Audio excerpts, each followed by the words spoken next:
Hey, my IBMOR brothers, back again, and I'm here with a dilemma. And I don't know how to feel about this. Now, it's been a week since Serena's had her issues, her latest issues with the umpires in the chair, and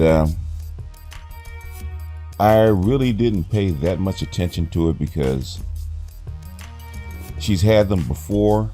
And basically, her and the WTA has gone back and forth. Her and her sister for 20 some odd years, since 1996. They've been going back and forth with the WTA. This isn't the first umpire she's chewed out. It's not the first racket she's broken. It's not the first tantrum she's had on the court. It's not the first issue she's had with the press. There's lots and lots of different things that she's had. And it really didn't come to a head until the picture in the Australian newspaper with her looking like King Kong in a dress and stomping on her racket, and the racist or covertly racist cartoon caricature that they had of her. And normally I would have come out to defend her. I would have said something. I might have even made a video about it. Might have talked about racism and the femininity of black women and how black women are treated, how black folks are treated, especially in a white sport like tennis. Much the same way they treated Tiger Woods. I might have said something because I've been a fan of my little comping girl for as long as I can remember. Back since '95, really. I've been a fan of my little comping girls, and I've normally defended them. But I'm feeling some kind of way. Why? Let's put it this way. I've always said, and I say it to guys all the time, I don't care who you date. I don't care who you marry. If you cross over, you cross over. Say, in Serena's case, if you get your white card, you get your white card. It's all good in the game. Well, I'm not going to think any less of you. Might look at you with a side eye, but I'm not going to think any less of you. It's all good. But if you've given up your black card on purpose and you crossed over because you think you made it, don't think that you can just cross back. And evidently she's taking that to heart because she hasn't talked about any black causes since. Now, I rallied with her with when they didn't want to play in South Carolina. I rallied with her when they didn't want to play in Indian Wells after being called a whole bunch of names. I stood behind them. We elevated them. Because hell, black folks didn't like tennis before the Williams sisters came in and made it popular. We didn't like it. Black folks and the Williams sisters made tennis cool. The only thing we didn't have was hip hop music during the during the doggone tennis tournament.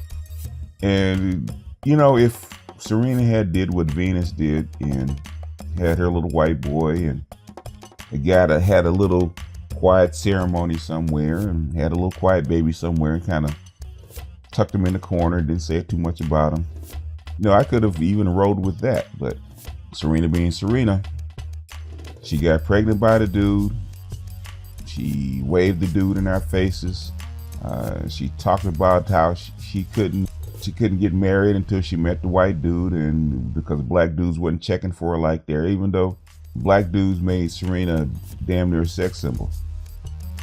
And we weren't hurt when she dated and married a white dude, but like most swirlers do, they kind of throw the brothers under the bus when they get them a white man. And so Serena became a swirler.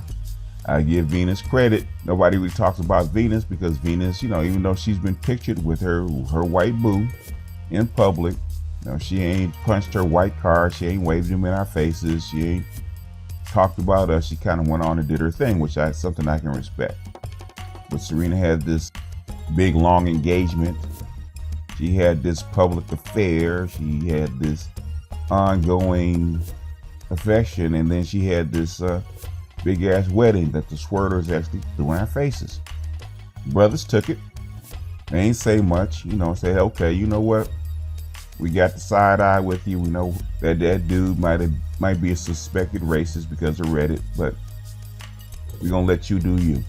We still got love for you. You're fortunate we got love for you. But even though we got the side eye out for you, we're gonna let you do you. We're not gonna drag your name through the mud. We're not gonna pounce on you. Even though the sisters actually taking your name and beating us upside the head with it, especially the swirlers, we're not gonna retaliate.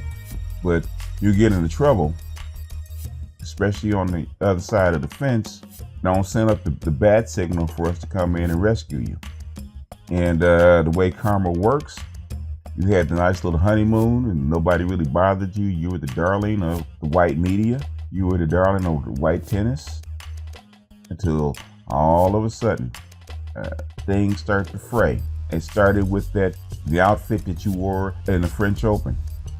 Now, you send up the bat signal and the brothers kind of gave you a side eye like, all right, sister, you out there on your own. Go get your white man to actually go fight for you. Now, you got a white husband. He's in social media. Have him put on a campaign to protect you. And he was silent. Now it comes to the U.S. Open and you're in the finals. Now, I'm not saying whether you could have beat this girl by yourself or not, but it didn't help that you lost the point. It didn't help that you lost the game.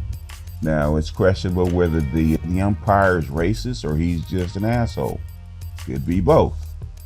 You have a little mini meltdown and you have a bad game, and now the press is all over you. You're not the darling anymore, and I know you want to send up that bat signal. But you learn from that outfit that bat signal ain't got no battery in it. And even if it had, your black Batmans aren't going to swoop in and save you. Even my brother Serena, he wanted to come in and speak on your behalf because this was overtly racist. But he had to sit on his hands and sit this one out, because for the last 2 years you've been beating us upside the head with this white boy. And no offense to the white boy, that's who you picked, if that's who you love.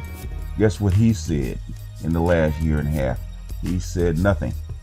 Maybe he'll fly you to France to have some French crepes or some coffee, make you feel better. But your black Batmans are here on the side giving you a side eye. And the feminists and the swirlers that helped you out, that used you or were so proud of you, I don't hear them coming to your defense. In fact, I think they're strangely silent. So here's me giving you the side eye and sitting on my hands. Maybe I'm wrong. Maybe I should defend you. Maybe I should take my old stance that you can't come back in and mess with my old Compton girl. But if they put hands on you, they violate your civil rights, then you know what, I'm going to have to pull off the old cape and swoop in and lend a helping hand. But as far as this, I think, sister girl, you're on your own this time. When you when you're laying in bed, elbow your husband and tell him to run your campaign. Tell him to come out and speak out on your behalf, because I've been looking, I've seen nothing. In fact, why don't you go ahead and wire Crystalline Karazin and tell her to actually make a video about you, saying that even though you jumped to the other side of the fence, you still have a black card.